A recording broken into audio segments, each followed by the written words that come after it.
All right, maybe you've heard about this. Powdered alcohol, some people call it Palcohol. Powdered alcohol isn't on the market yet, but it's already raising red flags all around the country. It works by mixing the powder with allegedly 6 ounces of water, then it makes a drink. That's right. A new survey from the University of Michigan Mott Children's Hospital shows there are a lot of people who are actually kind of concerned about this. The survey found that 90% of adults are worried that powdered alcohol will be misused by people under 21. 85% believe it will increase the use of alcohol for underage people. Because of those fears, the survey found most people want heavy restrictions on the product. In fact, 84% say they want it banned for online sales. 60% say they want it completely banned in their state. Wow, in Michigan, a bill that would ban Palcohol unanimously passed the Senate, and it's expected to go before a House committee this week. So is powdered alcohol something we should be worried about? Would it really make a difference? Joining us now to talk about some of the dangers of the product is our Chief Health Editor, Dr. Partha. Doctor. All right, good to have you with us. Same here. Good to be here. Yeah, you know, it's a big problem. I think we're worried about our kids. I have kids.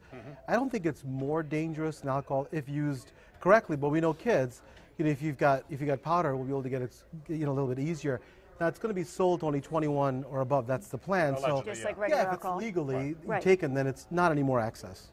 Well, do you think kids might do something like, I mean, it's powder. You know what, kids, they'll stick anything in their nose these days. Yeah, you know, we talked about earlier, I think last week, talked about vaping. You know, kids will take a product, it's supposed to be something else, and then snort it or try to figure out a way to get it in. So absolutely, it's a concern. Now, we don't know what that's going to do. So is it going to damage the lining topically, or is the alcohol going to get in quicker? And we worry that are they going to make super alcoholic drinks? Because kids, you know, they start mixing stuff. And then what happens? So that's what, as parents and as a doc, that's what I worry about. Yeah, because when you see a powder, they may taste something and say, hey, that tastes pretty good. Maybe I'll just keep adding more and more, and that would be the real risk there in your mind. Or put something they like you put some grape soda in there, put something else in there, and then guess what? You know, a packet is so much easier to hide than a bottle, right? So you can put it in your pocket, and a bunch of other kids do the same thing. And you may put it in places like schools or parties that you normally wouldn't see it. And that's where we're worried about it going. Not so much the legal adult who's taking it like they're supposed to. We're worried about the kids, the teens, the preteens now. What's going to happen with them?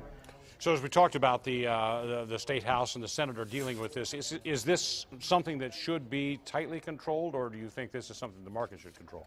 I think that this should be tightly controlled, because if we let the market, bear the consequences, I mean, kids every day are dying with this. I just think we need to have less support to make that happen with them, meaning that don't give more. I'm going to interrupt you. Say kids are dying of this alcohol? No, of alcohol. Of alcohol. Exactly. I'm sorry. So I should clarify. Alcoholic problem. So, if they're already drinking alcohol, why make it easier for them to get it? That's my stance on it. I'm fully support what they're doing. I think a lot of people would agree with that. I think the manufacturers would probably have a big issue with that, right? And I'm sure we'll see that, especially, Exactly. And they made various valid arguments. The problem is that kids just go to the next step. Unfortunately, it's the era we live in. So, as a parent, I'd love to make sure that my kids have less access to it. Coming up at 5. We're talking about some of the dirty secrets that a fourth of the hospitals in Michigan have. So you have to tune in for that. We'll be watching, Dr. Nandy. Thank you, as always. Thanks for having me. All right, thank you so very much. Good to see you. That's our